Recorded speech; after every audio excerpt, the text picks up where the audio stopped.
During summer హాలిడేస్లో. So నా own money నేను ఎర్న్ చేసుకునేవాడిని. సో అట్లా అప్పటి నుంచి కూడా ఒక ఆ స్పిరిట్ అయితే ఉన్నింది లోపల. సో 2019లో ఒక ఫుడ్ ట్రక్తో స్టార్ట్ చేశాను. ఫుడ్ ట్రక్తో స్టార్ట్ చేసిన తర్వాత after so much of struggles ఇట్లా ఇబ్బందులు పడిన తర్వాత 2021 ఆఫ్టర్ 21 నవంబర్ ఆ టైం నుంచి కొంచెం బిజినెస్ స్మూత్ అవ్వడం మొదలైంది. అక్కడ నుంచి స్లోగా గ్రో అయ్యాము. సో ప్రజలు కూడా బాగా మమ్మల్ని ఆదరించినారు.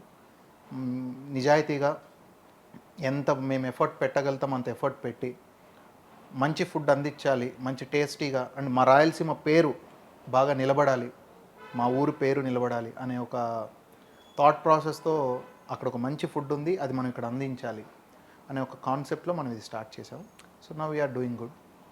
యాక్చువల్గా నాకు డౌట్ అదే అండి, అంత ప్రాపర్ రాయలసీమ బిడ్డ అయినటువంటి మీరు పంచకట్టు దోశ అనే ఒక ఫుడ్ స్టార్టప్ని